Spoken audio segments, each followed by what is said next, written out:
ఒకరోజు అడవిలో చెట్లన్నీ కలిసి మాట్లాడుకుంటున్నాయి. పక్షులు జంతువులు వాటి దగ్గరకొచ్చి విశ్రాంతి తీసుకోవడం వాటికి నచ్చలేదు. అందులో ఒక పాత చెట్టు చాలా కోపంగా జంతువుల్ని పక్షుల్ని శపించింది.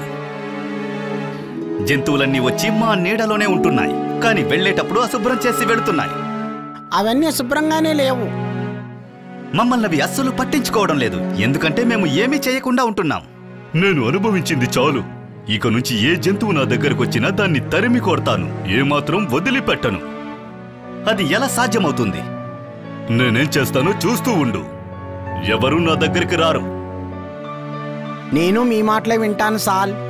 మర్రి చెట్టు ఎంతో పాత చెట్టు. ఇది అన్నిటినీ గమనిస్తూ ఉంది. విశ్రాంతి కోసం, ఆహారం కోసం తన దగ్గరకొచ్చే జంతువుల్ని తరిమేసే ఆలోచన దానికి అస్సలు నచ్చలేదు. అది ఒక మంచి ఆలోచనే కాదు. మృగాలన్నీ ఒకే వేగం కదా, దాన్ని నేను ఒప్పుకుంటాను. కానీ వాళ్ళ సేవలు చాలా ముఖ్యమైనవి. మనం ఒకరికి ఒకరు కలిసిమెలిసి ఉండాలి.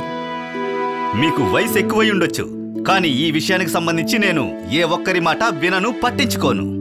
నేనిక ఏ జంతువుని ఇక్కడికి అనుమతించను. సాలు ఏమి చేసిందో చూసి నేను కూడా అలాగే నడుచుకుంటాను.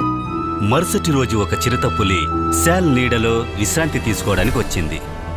శాల్ అన్ని వైపుల నుండి కుదుపులు మొదలుపెట్టింది.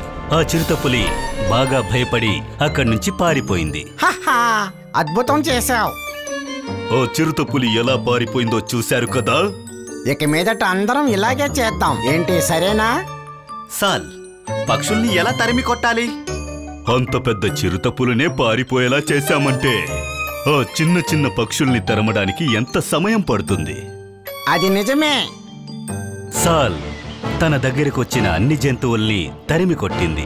ఆ రోజు మాత్రమే కాదు, వదలకుండా ప్రతిరోజు కొనసాగించింది.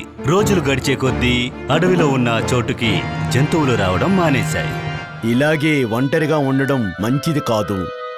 మనము కూడా ఈ అడవిలో ఒక భాగమే. మృగాలని భయపెట్టిన వల్ల మనకేంటి ప్రయోజనము చెప్పండి? ఇక్కడ ఎవరూ లేకుండా ఒంటరిగా ఉండి ఏం చెయ్యబోతాం? మీకు బాగా వయసైపోయినట్టుంది, అందుకే మీరు అన్నిటి గురించి గొప్పగా చెప్పుకుంటున్నారు. నీకు ఎవరికి నచ్చిందో వాళ్ళకి నువ్వు చోటు ఇవ్వు. అది కూడా వాళ్ళకి ధారాళంగా చోటు ఇవ్వచ్చు. అయినా మమ్మల్ని తొందర చేయకు. పక్షులు ఆ మర్రి చెట్టు మీదకు రావడం మొదలుపెట్టాయి, ఎందుకంటే వాటి ఇల్లు దానిమీదే ఉన్నాయి. ఆ మర్రి చెట్టుకు అవి రావడం బాగా నచ్చింది.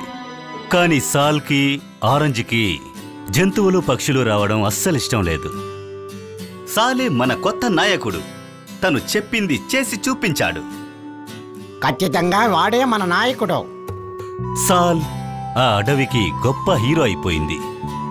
ముసలి చెట్లన్నీ కూడా సాల్ని, దాని నాయకత్వాన్ని మెచ్చుకున్నాయి. ఒకరోజు చెట్లు నరికేవాళ్లు అడవికి వచ్చారు.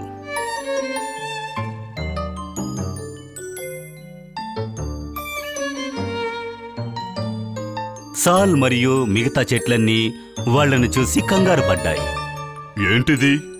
ఇన్నాళ్ళు ఇక్కడికెవరూ రాలేదు కదా, అసలు వీళ్ళెందుకొచ్చినట్టు? అది తలుసుకుంటే నాకే భయంగా ఉంది. నేను అడవిలో మొక్కలు నరకాలని వచ్చాను. అది నా ఉద్దేశం కూడా. అది ఒక కలని తెలుసా? అలా అయితే మరి ఇన్నాళ్లుగా ఇక్కడికెందుకు రాలేదు? అదంత సులభం కాదు. ఈ అడవిలో రాక్షస మృగాలు ఎక్కువగా ఉన్నాయి. అవి మనల్ని దాడి చేసే అవకాశం ఖచ్చితంగా ఉన్నాయి. కానీ ఇప్పుడు ఇక్కడ ఏ ఒక్క జంతువు కూడా కనిపించడం లేదు కదా, అదెలా? ఒకసారి నా స్నేహితుడు ఇక్కడికి వచ్చాడు. ఇక్కడ మృగాలు పక్షులు లేవని చెప్పాడు. అందుకోసమే చెట్లు నరకడానికి ఇక్కడ వచ్చాను. నా స్నేహితుడు వారం తర్వాత ఇక్కడికి వచ్చి ఇక్కడ పక్షులు జంతువులు లేవని నాకు చెప్పాడు. అందుకని ఇక్కడున్న వృక్షాలను నరుకుదామని వచ్చాను. అందువల్ల మనకు చాలా డబ్బు వస్తుంది. ఈ వృక్షాలన్నీ సంతలో చాలా ఖరీదైనవి. సాల్ మరియు ఆరెంజ్ చెట్టు దాన్ని విన్న వెంటనే భయపడిపోయాయి. వెంటనే ఏడుపు మొదలుపెట్టాయి. అయితే మనం ఇప్పుడు ఏం చెయ్యాలి? ఆ మర్రి చెట్టు మాట వినడం వల్ల మనకి కష్టం వచ్చింది. మర్రి చెట్టు శాల్ని, ఆరెంజ్ చెట్టుని బాధపడుతూ చూసింది. ప్రియమైన మర్రి చెట్టు, దయచేసి మాకు సహాయం చెయ్యి. మేము గర్వపడి మీ ఆలోచనను నిరాకరించాము. దానివల్లనే ఇప్పుడు మేము అనుభవించబోతున్నాం. దయచేసి మమ్మల్ని కాపాడండి. బాధపడకండి, మీరింతకుముందు చేసినట్లే నేను ఇప్పుడు చేయబోతున్నాను. మర్రి చెట్టు ఒకసారి చాలా వేగంగా కుదిపింది. అందులో ఉన్న ఆకులన్నీ రాలి కింద పడ్డాయి. అది చూసేదానికి పెద్ద తుఫానులా ఉంది. ఓరి నాయనో, ఏంటి గాలి? చెట్టిలా ఊగుతోందేంటి? కానీ గాలి గాని తుఫాను గాని వచ్చినట్టు లేదు కదా.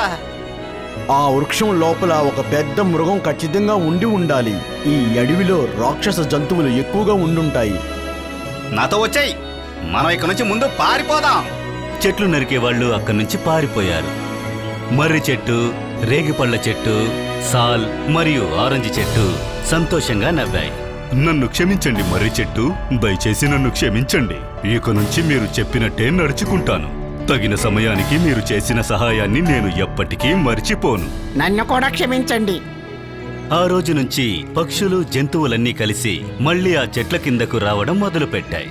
మళ్ళీ ఆ అడవిలో ఎన్నో పక్షుల శబ్దాలు, జంతువుల శబ్దాలు రావడం మొదలైంది.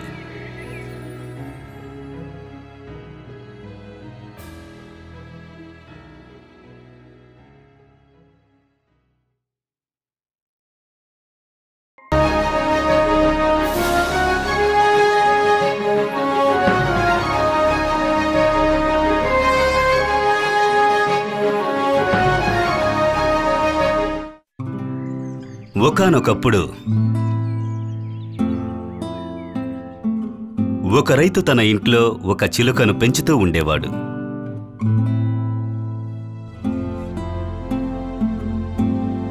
ఆ చిలుక బాగా మాట్లాడుతూ ఉంటుంది. అందరికీ అదంటే చాలా ఇష్టం. ఆ ఇంట్లో ఒక గుడ్లగూబి కూడా ఉండేది.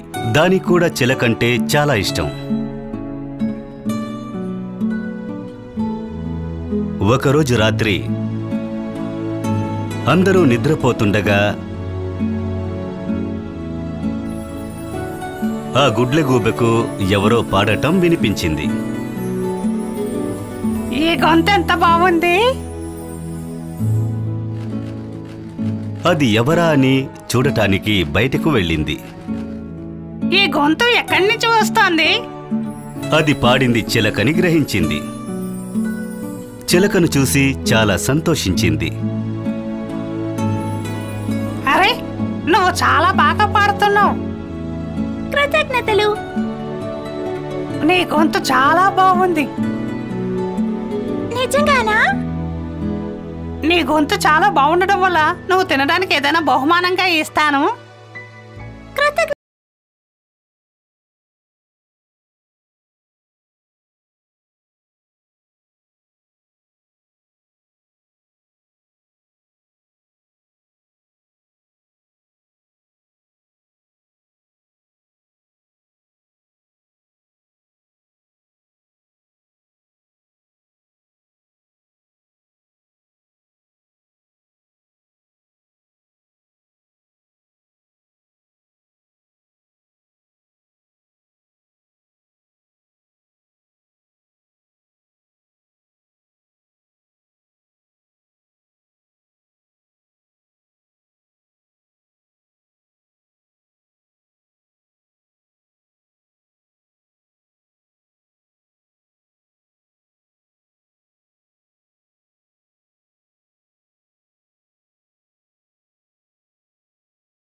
నా గొంతు విని ఒక వేటగాడు నా మీద దాడి చేశాడు.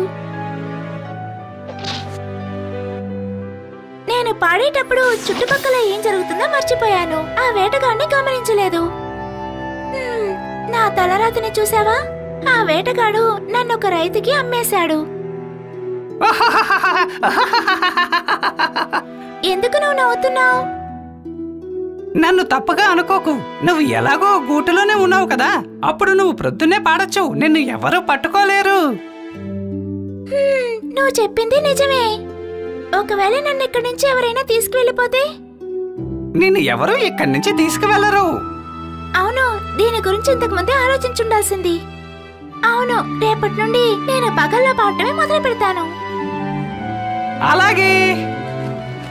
గుడ్లగూబె మళ్ళీ చిలుకకు పండు తీసుకొచ్చి ఇచ్చింది, ఒక మంచి పాట పాడినందుకు. ఇందులో ఉన్న నీతి, తప్పు జరిగాక జాగ్రత్తలు తీసుకుని ఉపయోగం లేదు. గుర్రాలు పారిపోయాక వాటికి చావడి కట్టడంలో ప్రయోజనం లేదు.